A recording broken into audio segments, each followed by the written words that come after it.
All right, great, welcome. I hope everybody's been enjoying the evening so far.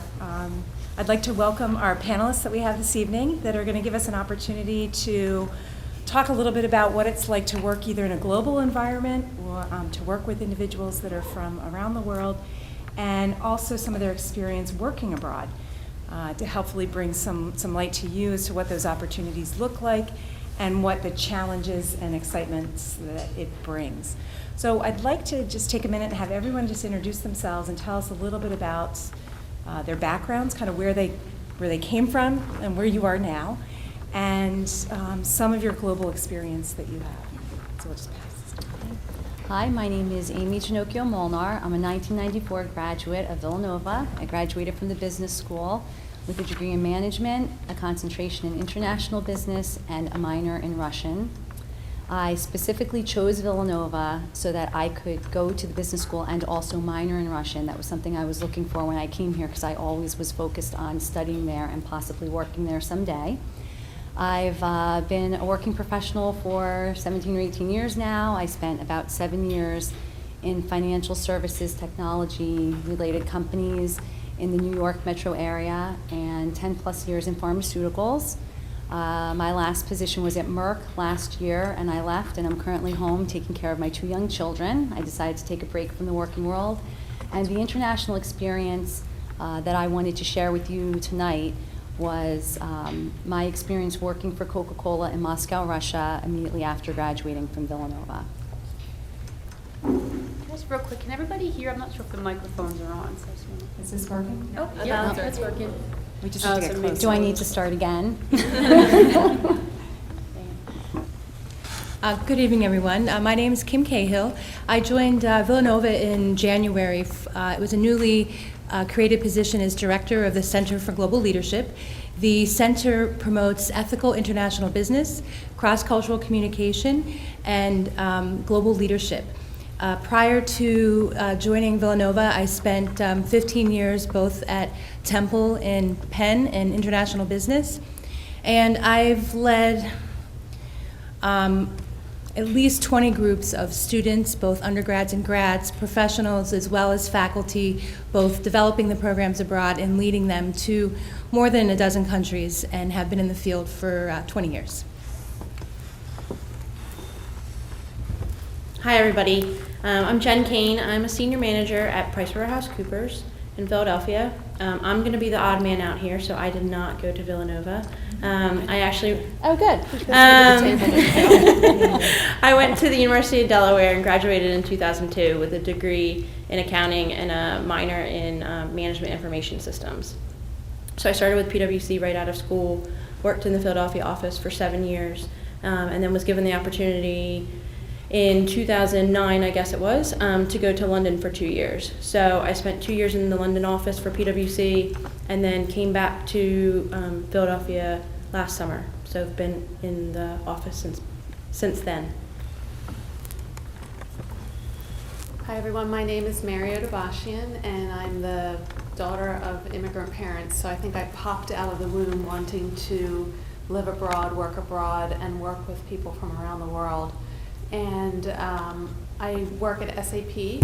It's over in Newtown Square and have been there for 23 years. Started working there as a graduate from Drexel University, kind of down the road a little bit, and started out as a consultant living in Germany as part of the consulting training program that SAP had at that time. Had the opportunity to also live in Australia for 1 year doing implementations and helping to build the consulting organization in the Melbourne office. And since then have transformed my career, leaving consulting and moving more into the marketing and communications role. So now I'm the global director of marketing and communications for one of our lines of service at SAP. And I have the opportunity to work with folks from around the world because I have that global responsibility, a lot with folks in Germany because that's where our headquarters are, but also in India, Latin America, kind of all over the place. Hello, my name is Tamara Davis, and I also work for SAP. I've been there 25 years, so I won't date myself any further than that one. A little bit of an odd man out, I guess a double odd man out, because I went to the University of Pittsburgh. I majored in information science, which back in those days was actually an early career field for women. And I have not actually worked abroad for long periods of time, but within the SAP organization, I am part of our global support organization, which is literally globally. We report into Germany directly, and we have around the sun coverage. So I work with colleagues in EMEA, which is the European region, APJ, as well as even in Latin America, Japan, India, everywhere. So I also hire a lot of colleagues, and I hire colleagues from everywhere, from the US, as well as we have a lot of colleagues that come over from Ireland, Germany, Spain, all over.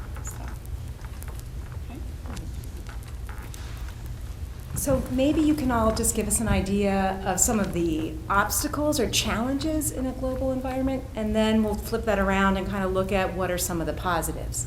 Some of you sound like it's always been part of your drive, and in other cases, you know, it's something that you've just fallen into. So let's just first talk like the challenges, the obstacles, if anyone wants to address that. I think I'll start with that. When I was in Moscow, it was a much different environment, a much different time than it is now, and something that none of you will ever understand.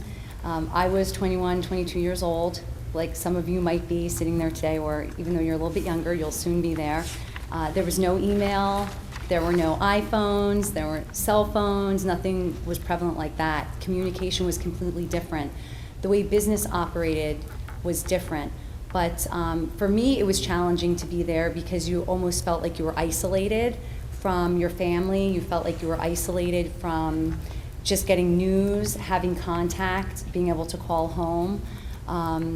But that is not something that you would necessarily experience today just because of the changes in technology that we've seen. So you can be anywhere in the world and be communicating with anyone else anywhere in the world.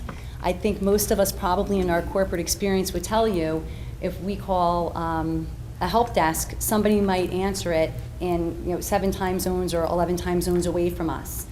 It's the middle of our day, it's the middle of their night, but you mentioned round the world or sun to sun coverage. That's basically just standard in operating environments, in global environments, in corporate environments today. So I wanted to just mention the whole change in technology and how any experience you have today, you'll be able to feel much more connected to people. But then the second point I'll bring up that was specific to Moscow at the time is that the country was just opening. So it had been communist, and businesses were getting in there for the first time and getting set up, and they had many challenges and hurdles, even as far as getting equipment into the country, getting things through customs, not even interpersonal difficulties, but just getting your business operational and getting things through customs. There are many other countries now that, when businesses are looking to expand and they're looking for new markets, there are going to be issues in that regard as well, where do they have the infrastructure? Can you get your supply there? Is there a market for what you're doing? So those are two things that came to mind immediately for me regarding obstacles. I'll pass it along. Can I pick up on something that Amy said? You started talking about interpersonal and what happens in your personal life, and I had a similar experience that my first time abroad was around the same time, I have a feeling, because there was no technology. But even today, I think it is important to have that passion to want to do it, to want to explore, to want to see other parts of the world and experience other cultures, because even with all the technology, there's still a major drain on what happens on your home life. So you still miss weddings, you miss the birth of your friends' kids, you miss a niece or a nephew's birthday. you miss your friends' birthday parties and whatnot. There's a lot that you miss at home, and the other thing that you miss is cultural things. Like I miss the whole O.J. Simpson thing. Oh, I did too. We were born the same time. I said I would have been the perfect juror. I had no were they idea. born? I don't know if they were born O.J. Simpson, but I missed the whole thing because I was in another country that just didn't care about it, and Right. I have holes in my life about music. Because there's music that happened here, but I was over there, and then I came back and I never heard it because by the time I got here, it was back over there. And then now, like 20 years later, I go, "Oh, isn't that a cool song?" And people look at me like, "Are you kidding me?" That's kind of the. I think the side that people never really talk about is in your personal life. There's a strange impact that it makes that forms part of your personal brand. If you were in the branding session earlier. I found one of the biggest challenges in developing international programs is orientation around time. And from the U.S., we're very linear driven. You know, time is money. And when you're working with different cultures, oftentimes there's a sense that time is circular. And while I might have an appointment, I ran into somebody that I went to high school with that I haven't seen for 15 years, so let's sit down and have a cup of coffee. So when you're working against deadlines and you have contracts that need to be signed, it's important that you understand the cultural orientation about time, and perhaps you might need to set deadlines several days in advance of when you actually need them, and to learn how your partners abroad respond to that. And the contract is a piece of that as well. We're very contract driven. If we have a contract, then we know what the expectation is. But in most places around the world, it's more about developing relationships first. Do we want to do business with you? Do we want to partner with you? Would we want to be in the trenches with you? And that's something that is very different from our culture as well. Take that. One thing that comes to mind, and it's more of a funny obstacle, but it was definitely something that you had to get acclimated to pretty quickly, was, when I went to London, I had been very accustomed to just, walking into a colleague's office and, "Hey, how you doing? And let's chat about this, or let's catch up on this, or, hey, could you please review this report for me?" And that was something that, you became accustomed to in the U.S. because that's just how I felt like we, at least at PwC, operated. And I got to the London office, and I was like, "Oh, hey, how's it going? Can I just pop in and say hi?" And it wasn't that they didn't want to talk to you, but they're very, in London at least, they were very calendar driven. So if you weren't in their calendar, there was no time to talk to you. There was no time to review something that you wanted them to review. And it was funny because the first 6 weeks it was almost like you were struggling to just find your place because you had never been accustomed to that, but you learned pretty quickly. The first 6 months that you're in any country, I feel like you learn so much because you have to figure that out in order to survive. And it was funny because you kind of had to adjust your practices, and you had to get into that habit of, well, if I want to go talk to someone, I need to put it in their calendar, even if I just want to stop in and say, "Hi, how was your weekend?" And it was just how the culture was driven, in the UK. I'm going to keep talking for a sec. Go right ahead. I think one of the obstacles that I still struggle with sometimes is I'm from Philadelphia, and when we're from Philadelphia, we get into talking with each other.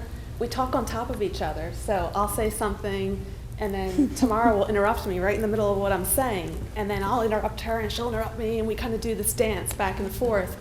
And for us, it's totally natural because we're from Philly, and that's what we do.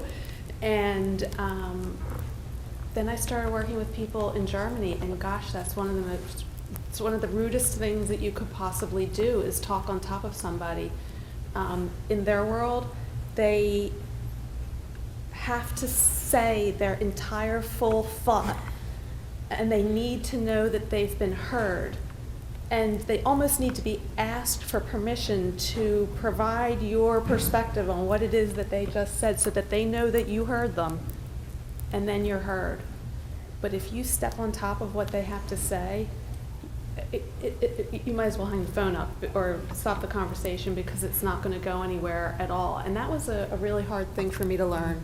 And I was in your Build the Brand session earlier today, and you talked about listening. And so that was a big skill that I had to learn because I don't think I knew how to listen when I came out of school. I just wanted to interact and thought what I had to say was most important. I really had to learn how to step back and be quiet and let them get the whole thing out before I could be heard.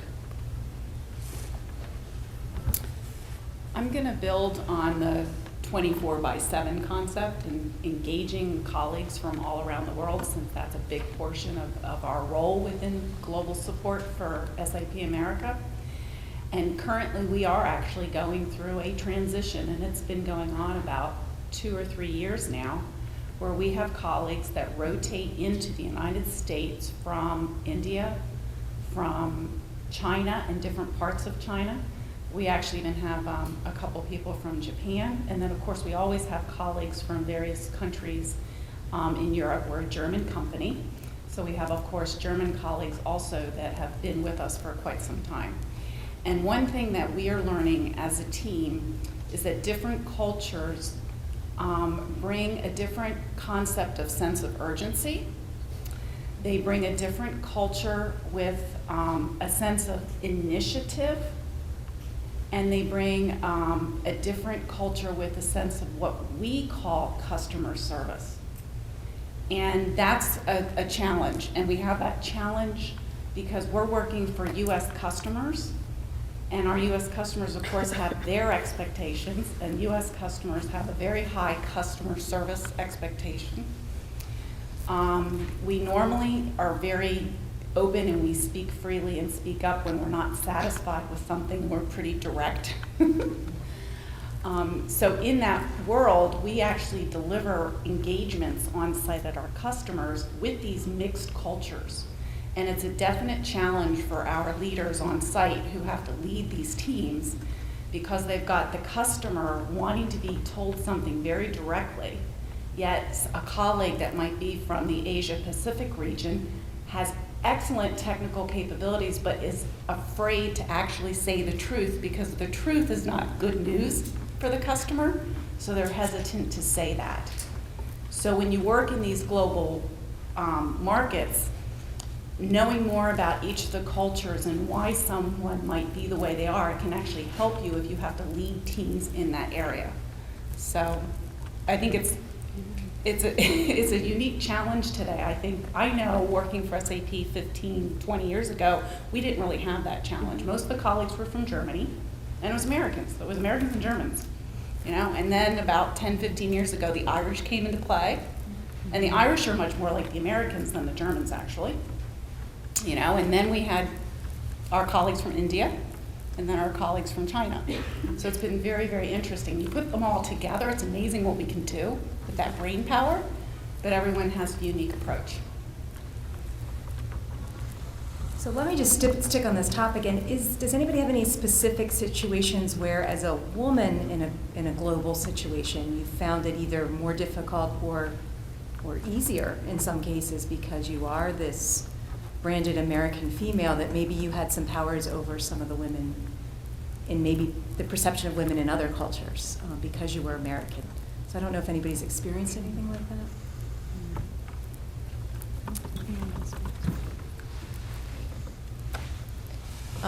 One of the really wonderful things been in this business for 20 years is the perception of women and the sense of equality has definitely improved dramatically.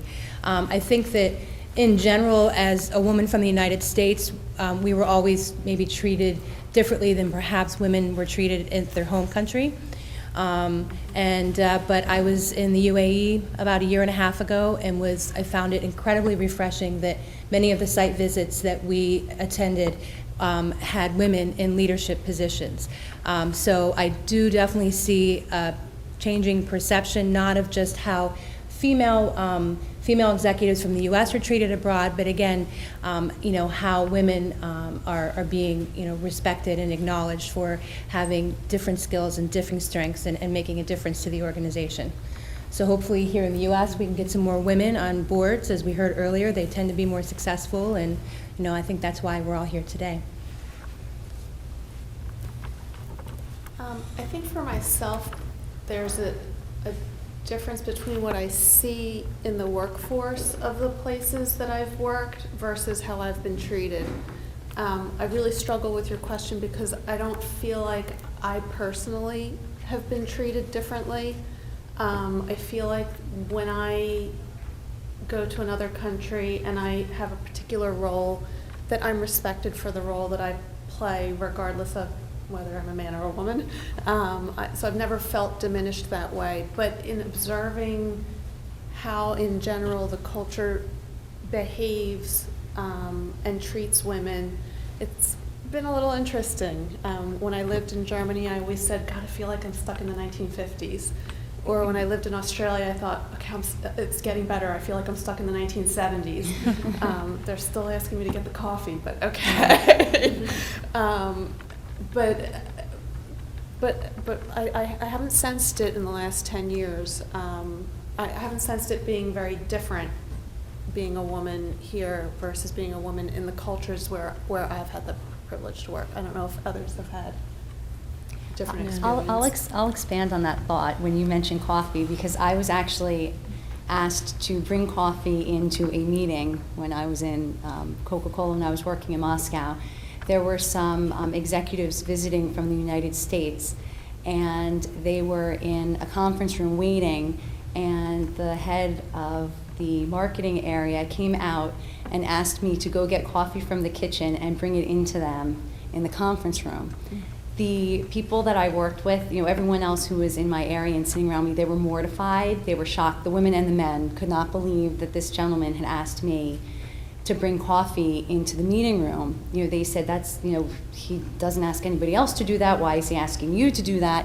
And meanwhile, all I could think is, I don't drink coffee, so he definitely asked the wrong person to bring it in, because it's not going to be made well. I'm looking at the lighthearted side of it, and they were all apologizing to me and couldn't believe that he had asked me to do that. And here I come to find out afterwards, when I spoke to him, he just said, well, they were from America, and I was a little nervous, and I thought you might help me with my English when you came in. If I had a question, you could help me. So he wasn't trying to insult me. And everyone in the office couldn't believe he had asked me to do it. But he didn't come out and say, could you please come in? I might need your help.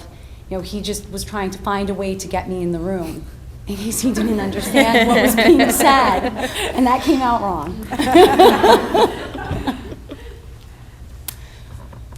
I'll just say that I can concur with Mary's point of view. From my perspective, and I've been to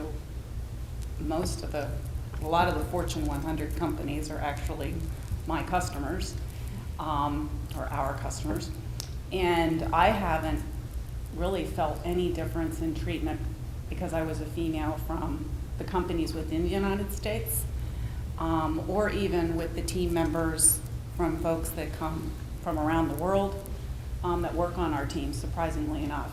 And I actually work in a department.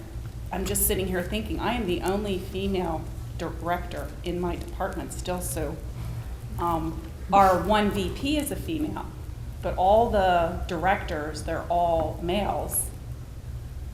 Yeah, I'm the only female in that department. Now in the training, I was in the training department prior to that, and then that was more predominantly female. So there was more predominantly female there, although from a leadership perspective, it was probably closer to 50-50. So it does depend also in the departments you're in. The support organization within SAP is very technical, so it's a very more male-dominated area at this point in time. And the fact that our roles require a lot of travel in our department, that it is more difficult for women typically to have a high travel job at a certain point in their career than the men. The men have more flexibility. And even if I look at my team, I have 5 women and 35 males in my team. And it's not because I don't want to hire women, it's just with the type of job that we have, the women on my team are all older also. They're all my age and older because now they have flexibility in their life and they can travel. So you'll see that your career will change over time too. So, Mary, you had mentioned that going abroad kind of branded or helped build your brand a bit. Those of you that have worked abroad, how do you think that's added to your brand or to your success? So was it a good move? I guess is a very simple question. Yeah. So from my perspective, prior to going to London, I had always worked on large multinational engagements for PricewaterhouseCoopers. And so from my perspective, I had an inkling to go. It wasn't something that I was definitely sold on going, but when I got the opportunity to go, I definitely took it.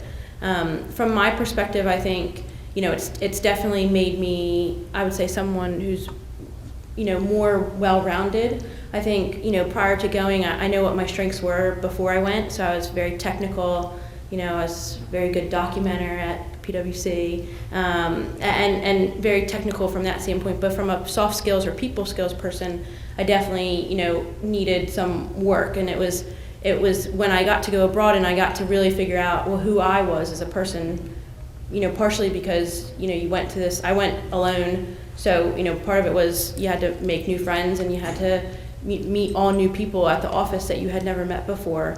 And it was really about, trying to show them who you were as a person, but then also trying to make sure that, the staff there are different than the staff here. They don't have accounting degrees when they come out of school. In the UK, you can have a geography degree and train to be an accountant. So you were dealing with, not typical type A personality business people. And I think, it really honed in on not necessarily the technical skills, but it really honed in on how to communicate better, how to be a better manager, and how to really communicate who you were and what you brought to the table, because you only had a 2-year window that you could really do that. And it was funny because you got to the end of that 2 years and you felt like at that point that was when you started to really make good progress, and then it was time to turn around and come home. So from my perspective, I think that's where, I really increased my personal brand and made myself a better person. For myself, when I was living abroad, I didn't care about my brand. I just wanted to live abroad.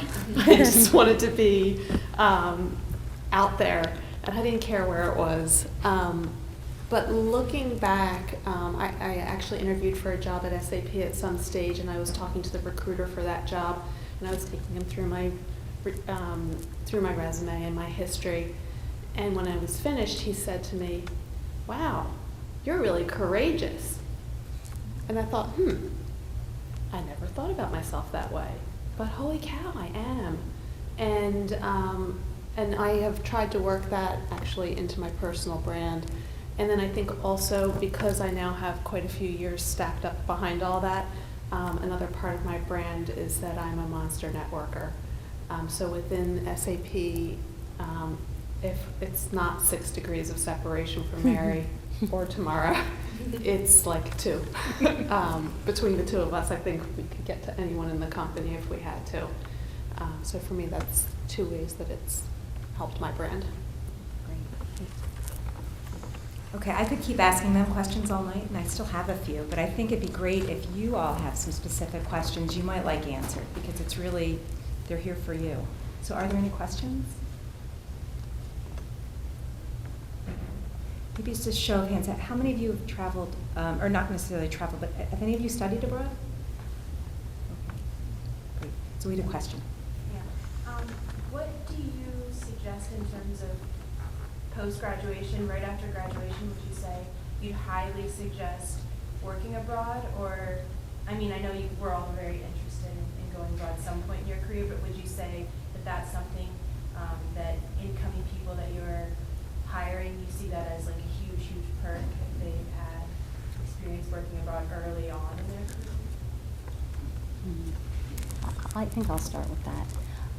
I have to say that my own personal experience is that I had a lot of people say no. I wanted to work abroad immediately after graduating, and I did everything I could with companies that came to campus and were recruiting. And I just said, look, this is what I want to do. Do you have an office in Russia? I want to get there. And everyone said no, no, no, no. They're like, you don't have any, experience. You haven't been out in the working world. It's a tremendous risk. It costs a lot of money to send somebody abroad. There are all these other things that come along with sending somebody abroad to work. It's not just put them on a plane and they're there. Everyone said no to me, everyone, and I tried so hard. For me, I fell into it because I had planned on doing a study abroad program. Study abroad is much different now at Villanova than it was in the 90s. It was not common.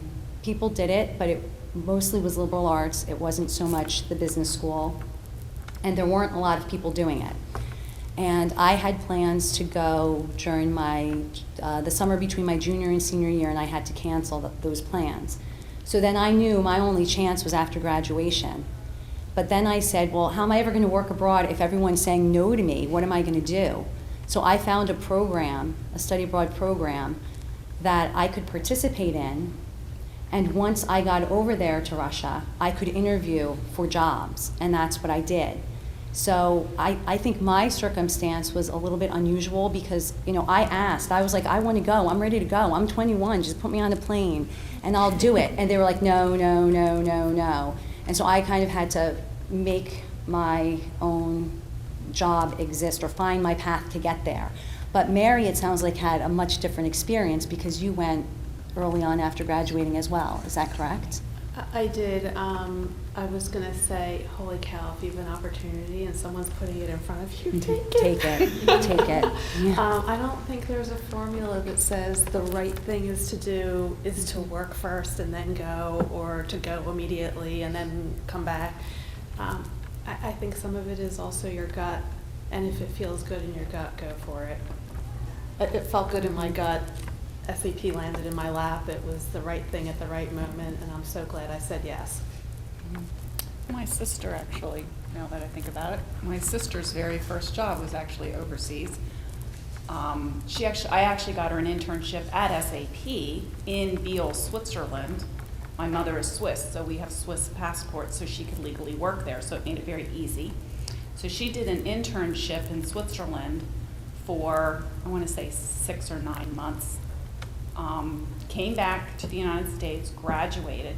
Then she actually landed a job with a French company in the Swiss part of Switzerland. And so her first job was actually over at that company in southern part of Switzerland towards France for, I want to say, 1.5 years or so, or 2 years. So it is possible. So, and that was through internship programs, basically. Unfortunately, the reality is it's very challenging to secure an international position straight out. And as they were saying, if you have the opportunity, grab it. If I could take a moment to make a shameless plug, since you're students here, there are some really wonderful summer programs that combine internships and coursework. So securing an international internship before you graduate is really going to help differentiate yourself in a very competitive market. And what you might want to do is look at a company and organization that has international opportunities with the expectation that you have to put in your time. I think much like our earlier speaker was saying, put in your time before you ask for these benefits, and these are often considered, real perks of working in the organizations. As you mentioned, there's an awful lot of time and investment in money, and also with the advancement of technology, people don't necessarily have to be positioned abroad, but they can work here and through, Skype and various other technologies, so those opportunities are less and as a result are becoming more competitive. Take a look at the opportunities that you have here while you're in school. I realize they are expensive. You're giving up an opportunity for perhaps a paid internship here, but it's an investment in yourself that I promise you that you would not regret.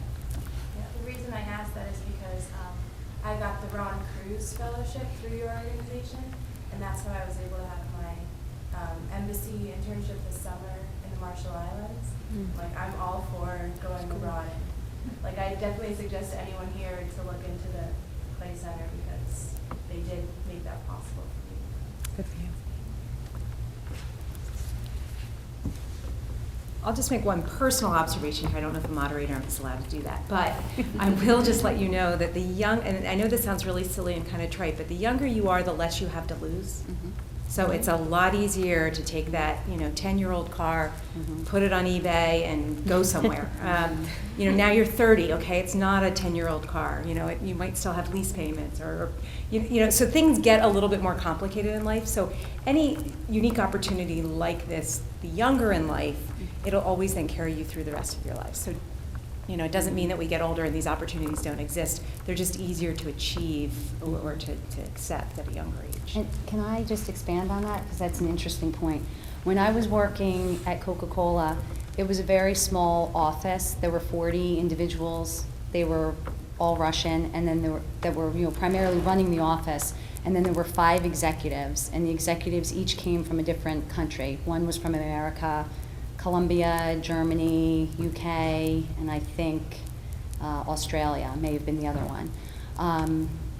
Those executives that were sent abroad, their families were with them, they had drivers, their children were sent to private schools where they were English speaking, they were being taught English in the schools no matter what country they came from. Even the gentleman who came from Colombia, his children were sent to the American school. So at that time, and it's probably still holding true today, when you have a family and the company is investing in moving your whole family and paying for you to live somewhere and paying for your kids to go to school and paying to fly you back and forth to your country for vacations, it becomes a much more expensive proposition.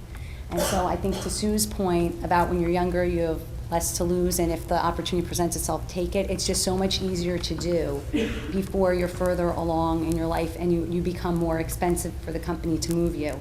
But that being said, when I was working at Shearing Plow, an opportunity opened up in our Japanese office. They needed somebody to go over from the finance group, and there was an individual in our group who spoke Japanese, and she was maybe 28, 29 years old. They sent her over. But again, she came with very little baggage. She wasn't married, she didn't have children, but they also didn't give her a heck of a lot of help getting her over there. So she had to figure out what to do with her house here in the United States, who was going to pay her bills while she was on assignment, what was she going to do with her car. So she had to figure out what to do with those things while she left for an 8-month assignment. And then, who would take care of them and how would she just jump back in when she came back.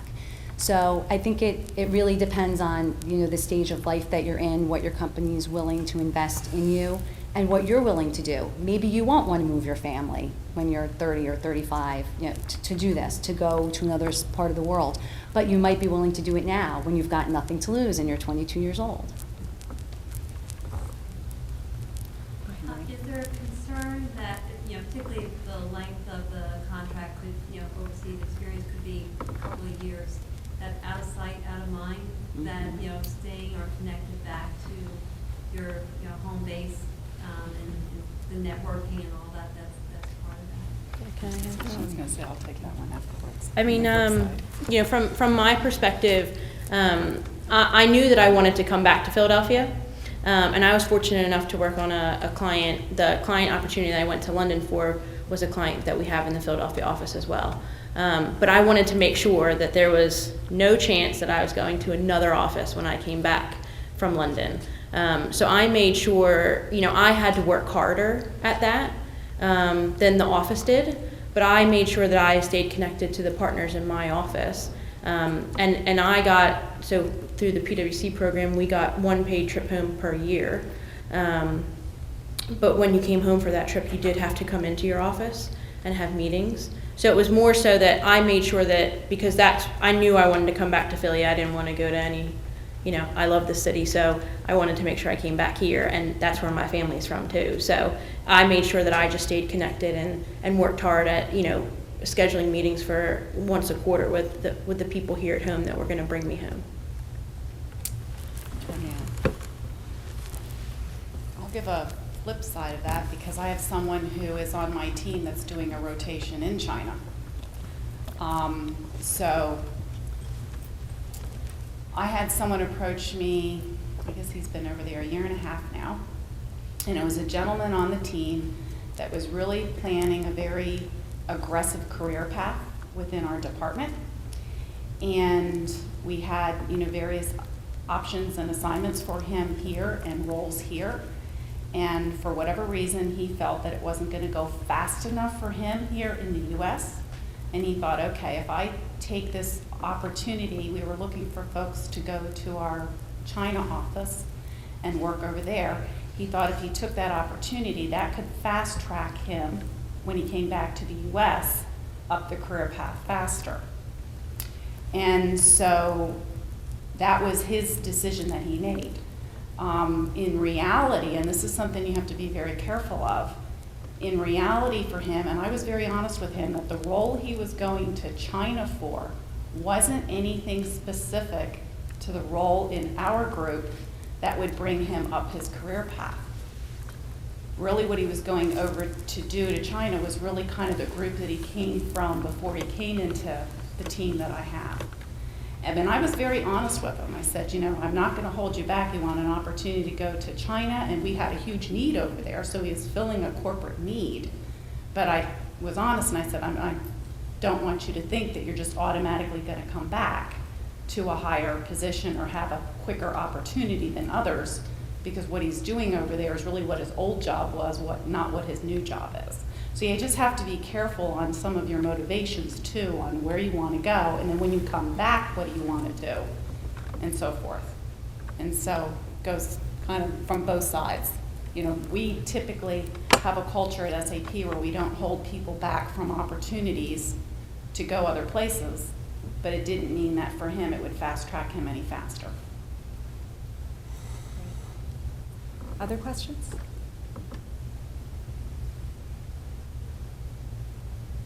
Okay, I have to ask my favorite. What was your most embarrassing cultural moment? I always have good ones. Okay, I'll give you my first one when I was abroad. At first day I got there, I flew in over into Europe. It was in Germany, and so you take a night flight. You get there, and I had to show up in the office, and I had to use the restroom at some point. I finally had to find it, so that was a barrier, right? Just finding the restroom. And then I kept going to the restroom. The door was locked all the time, and I kept thinking, somebody, you know, what's going on? Why can't I get into the bathroom? Well, I had to pull the door instead of push it, or vice versa. I can't remember, but I mean, all morning I was dying because I just was doing the door the wrong way, right? I mean, here we typically, a door at the handle, I guess you pull towards us, but there you actually push in. And I just kept thinking that it was occupied all morning long, and I was really uncomfortable. So that was my first cultural experience, was just figuring out how to push the door open. I had an embarrassing moment at the end of my trip. I had held off on eating anything American. I wasn't going to McDonald's. I wasn't going to, go to Pizza Hut. I was going to do just what they do in Russia the whole time I was there. And then finally, I said, you know what? I have 1 week left. I really need to just go and see if McDonald's tastes like it does at home. So I need to experience it. Well, so I went to McDonald's and I ordered a meal, but I was trying to tell them that I wanted to take it to go. And so in Russian, the way that you say that is you say you want to take it with me. But I said with me the wrong way, and it actually implied that I wanted them to put me in the bag. And the gentleman behind the counter was laughing at me, literally laughing at me. And I could not understand why he was laughing and why he couldn't take my order. He didn't know what I wanted to do. So I finally just said to him, I do not want to sit at a table to eat. I want to take the food to my house. So then he says, oh, okay, and gives me my food to go. But something so simple, just with the language. I studied abroad as an undergrad and was in France and living with a host family, and I had very, very little French. And I remember the first breakfast, they took a little carton of milk from the cupboard. It wasn't in the refrigerator. And I grew up in rural Pennsylvania, dairy farming community, so milk was always a big part of my life. And I'm really struggling for the words, thinking, okay, it's milk, it's in the cupboard, it's not cold, is it spoiled? I'm like, homogenized? Yeah, not coming up with that word. Pasteurized? Yeah, not coming up with that word. Well, let me try a little, Franglish. I'm like, preserved. I said something like preservatif. And the whole family started laughing, and I see you smiling out there, but that's when I understood that a preservatif is a condom in France. Oh my. But I never really understood why the milk was kept in the cupboard and warm, but yeah. on shelf life stuff. too. I don't actually think I have any. I'm trying to think of an embarrassing cultural story. I have two. Okay, good. Good, I'm glad you have two. Okay, so one of them is kissing. I never get it right. So I'm Armenian, right? So when you greet someone, you reach out your left hand, you pull the person in, and you give them a big sloppy kiss on the cheek. Yeah, that doesn't work well in the American business culture, let alone anywhere else. So, you know, in the States, okay, you see someone who you might be friends with. If I see Tamara, I might say, hey, how's it going? And we might shake hands, and we might do like a cheek touch. Well, okay, that's great. The Germans do a double kiss. The Swiss, I think, do a triple kiss. The French do a quadruple kiss. And I am forever locking lips with my colleagues. They can't get it right, and it's terrible. Oh my. And the other thing is eating. So, you know, again, from Philadelphia, so I'm born and bred to take the fork and the knife and cut it all up, put the knife down, switch the hand, eat with the fork with my arm like this, right?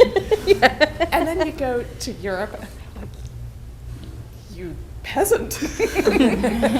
Why do you eat like that? You must cut your food one at a time. So cut one, eat however it is, whether the fork's up or the fork's down. There's all sorts of rules around that. Great, okay. So I change my ways while I'm living in Europe. I eat the way that they eat.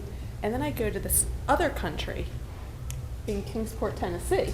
And I start eating the European way. And in a truck stop in my business suit. And they're like, lady, what are you doing? Are you out of your mind? So I struggle with how to hold the fork. Good. Anyone else? Great. Well, I think we're now kind of done. If you really please take the opportunity to come up and mix and mingle. And I really want to thank all of you for your time and for your stories. It's really great to have you. Thank you.